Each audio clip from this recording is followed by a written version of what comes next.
Sinus infection, Masi Karino, amadi Laiong-singna Karino. Medical gi oiba londa sinusitis natraga rhinosinusitis haina khangnariba sinus infection haiba asi aikhoi gi nasal cavity sing infect oiba pomthokpa amadi inflammation oiba matamda tawi. Sinusitis asi anamba virus amana tawhalli amadi masi atopa respiratory symptoms sing mangkhraba matungda fawbada makha sangthana laihogalli. Karigumba case kharadi bacteria na natraga yamna tangna fungus na sinus infection tawhanba yai. Sinus infection gi makhal mari lay. Masigi makhal khaidokliba asi infection adugi matam kayam sangba amasung kayam toina hauba naibagi haibadu utli. Ahanbada acute sinusitis. Masigi sinus infection makhal asi matam yamna tena tawi. American Academy of Otolaryngology ki matung inna chayol mari yaude hairi. Masigi short-term infection asi anambana lokhuba natraga atopa respiratory anabaga mari lainagalli. Masi bacterial infection amanasu thokhanba yai. Masibu acute bacterial sinusitis kawi. Anisubada subacute sinusitis. Subacute sinusitis infection asi sayol mari dagina tara nithoi fawba sangna tawi. Ahum subada recurrent acute sinusitis.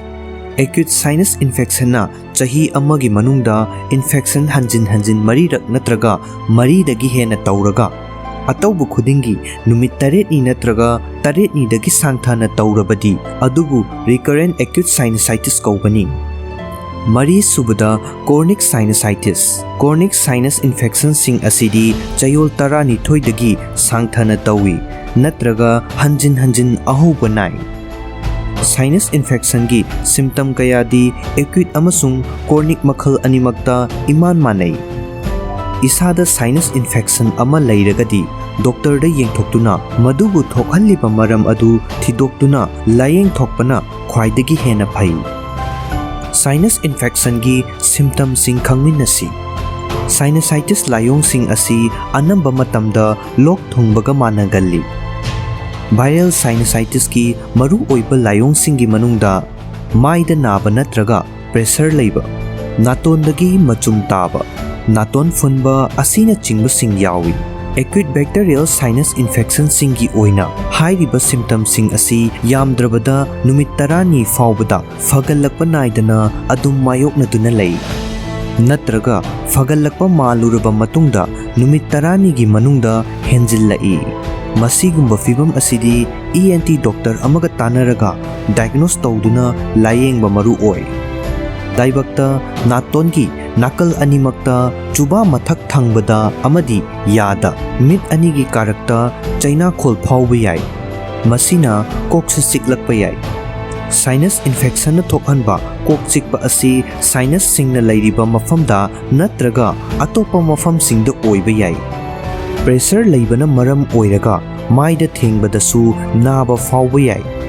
Masi nakhang natraga mitki makhada tawgalli amadi laibak amasung khazaidasu tawba yai. Sinus infection ama leiba matamda nap tabana maram oiraga nap toina sitpa mathau taba yai. Asigumba nap asi cloudy oiba asangba natraga napu machu oiba yai. Masida chentharakliba asi infection tawraba sinus sing adudagi thoraklaga naton makhulda tarakpani. Chentharakliba mahi adu naton lanthoklaga khanaugi tung thangba sarupta oina chentharakpasu yai. Mareng chatpa hakachaba natraga khanau naba fawba yai. Masibu postnasal drip kawi. Amadi masina numidangi matamda tumnaba hippa matamda amadi ayuk haugallaklaba matungda lok khuhanba yai. Natona ningthina ningsa honbada infect tawraba sinus sing aduna apanba piba yai.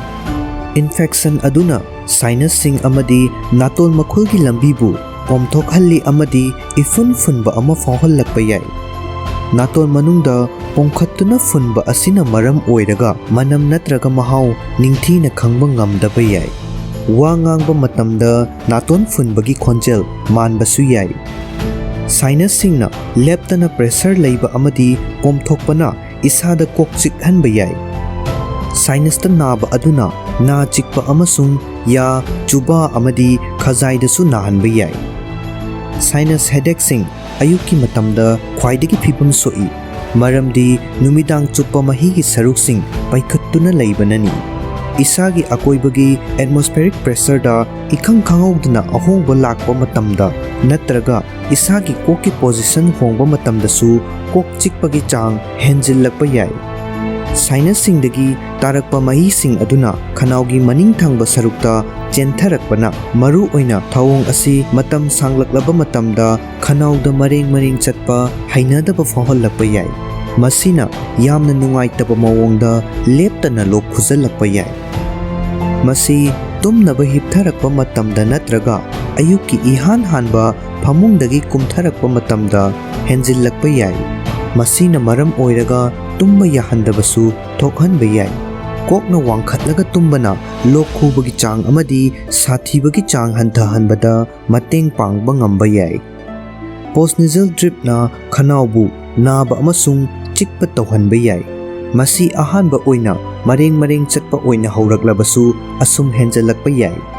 इसादा लैरिबा infection अदु चयोल खरा नत्रगा मसीदगी सांगथना अदुम फत्तना लैरबदी mucus तारकपना खनाउबु irritation अमदी inflame तौहनबा याय। मसीना खनाउ नाबा अमसुंग खोंजल grow grow लाउहल्लई। तोइना लोक खुबा अमदी खौदेमबना खोंजल grow grow लाउहनबसु याय। कमन ओइना तौबा नत्रगसु sinusitis तौबदसु अतोप्पा infection सिंगदा तौबगुम लाइहौ तौबा याय। असिगुम्बा मखलगी infection ना मरम ओइरगा ओइरकपा लाइहौ असि महौसाना लो ग्रेड रेंज की मनुंगदा लैगल्ली। लाइहौ तौरकपा हाइबसी हक्चांगना भाइरस अमगा नत्रगा बैक्टीरियल नत्रगा फंगल इन्फेक्शन अमगा लांथेंगनरी हाइबगी खुदमनी। इन्फेक्ट तौरबा साइनससिंगना पुथोरकपा म्यूकस अदु मनम नमथीबा याय अमदी अदुबु खनाउदा चेंथरकपा याय। इसिंग यामना थकपगा लोइनना चिन तोइना तेंथोकपा साइनस तेंथोकपा नत्रगा लै खेतोकपना सिम्पटम्सिंग असि हंथहनबदा मतेंग पांगबा याय।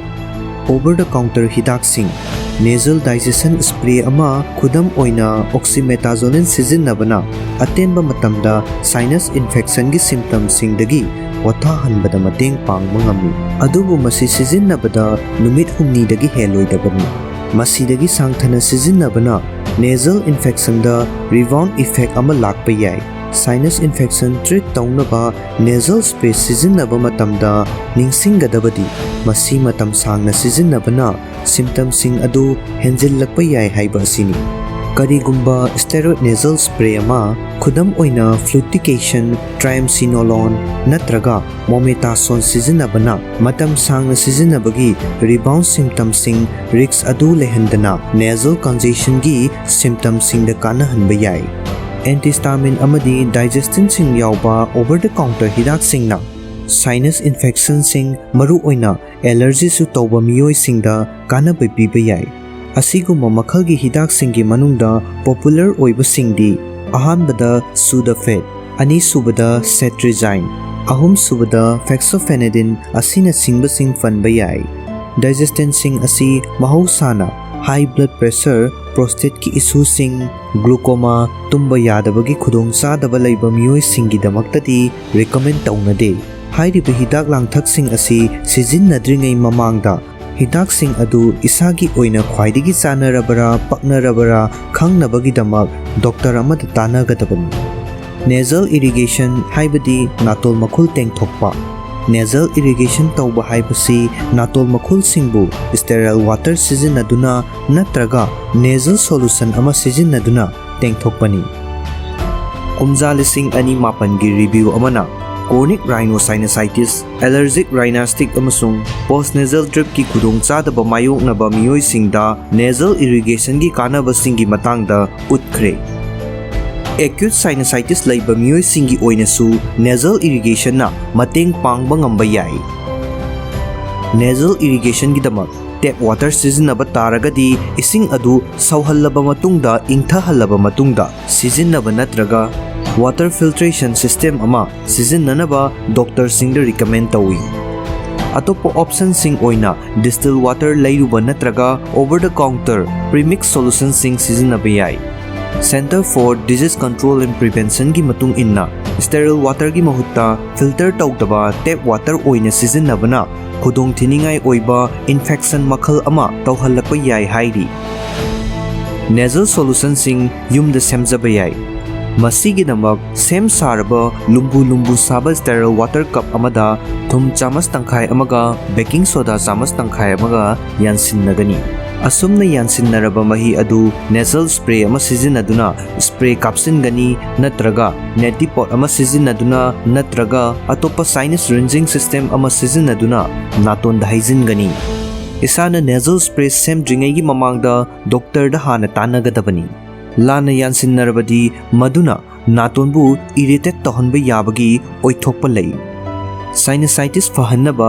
ꯑꯇꯣꯞꯄ ꯄꯥꯝꯕꯩꯁꯤꯡ: ꯏꯁꯤꯡ ꯃꯔꯥꯡ ꯀꯥꯏꯅ ꯊꯛꯄꯅ ꯃ꯭ꯌꯨꯀꯁꯁꯤꯡ ꯄꯥꯊꯍꯟꯗꯨꯅ ꯐꯨꯡꯒꯠꯄ ꯐꯍꯟꯕꯗ ꯃꯇꯦꯡ ꯄꯥꯡꯕ ꯉꯝꯃꯤ꯫ ꯑꯁꯥꯕ ꯃꯍꯤ ꯃꯅꯥꯏꯁꯤꯡ ꯈꯨꯗꯝ ꯑꯣꯏꯅ ꯆꯥ ꯑꯃꯗꯤ ꯁꯨꯞ ꯊꯛꯄꯅ ꯁꯤꯝꯇꯝꯁꯤꯡ ꯍꯟꯊꯍꯟꯕꯗ ꯃꯇꯦꯡ ꯄꯥꯡꯕ ꯉꯝꯕ ꯌꯥꯏ꯫ ꯏꯁꯤꯡ ꯃꯅꯤꯜ ꯌꯥꯎꯕ ꯅꯨꯡꯁꯤꯠ ꯅꯤꯡꯁꯥ ꯍꯣꯟꯕꯅ ꯅꯦꯖꯜ ꯀꯟꯖꯦꯁꯟꯁꯤꯡꯗꯒꯤ ꯅꯨꯡꯉꯥꯏꯇꯕ ꯄꯣꯛꯄ ꯑꯗꯨ ꯐꯍꯟꯕꯗꯁꯨ ꯃꯇꯦꯡ ꯄꯥꯡꯕ ꯌꯥꯏ꯫ ꯑꯁꯥꯕ ꯏꯁꯤꯡ ꯀꯣꯟ ꯑꯃꯗ ꯅꯠꯇ꯭ꯔꯒ ꯆꯥ ꯒ꯭ꯂꯥꯁ ꯑꯃꯗ ꯃꯅꯤꯜꯁꯤꯡ ꯅꯤꯡꯁꯥ ꯍꯣꯟꯖꯤꯟꯗꯨꯅ ꯌꯦꯡꯕ ꯌꯥꯏ꯫ ꯈꯣꯟꯖꯦꯜ ꯒ꯭ꯔꯣ ꯒ꯭ꯔꯣ ꯂꯥꯎꯔꯕꯗꯤ ꯈꯣꯟꯖꯦꯜ ꯍꯧꯅ ꯂꯥꯎꯕ, ꯆꯤꯔꯣꯜ ꯇꯧꯕ ꯑꯃꯗꯤ ꯏꯁꯩ ꯁꯛꯄꯅꯆꯤꯡꯕ ꯇꯧꯗꯕꯤꯗ ꯄꯣꯊꯥꯒꯗꯕꯅꯤ꯫ ꯏꯟꯐ꯭ꯂꯦꯝ ꯇꯧꯔꯤꯕ ꯃꯐꯝ ꯑꯗꯨ ꯂꯨꯝꯕꯨ ꯁꯥꯕ ꯍꯤꯒꯥ ꯌꯩꯕꯅ ꯄ꯭ꯔꯦꯁꯔ ꯍꯟꯊꯍꯟꯕ ꯑꯃꯗꯤ ꯄꯣꯊꯥꯍꯟꯕꯗ ꯃꯇꯦꯡ ꯄꯥꯡꯕ ꯉꯝꯃꯤ꯫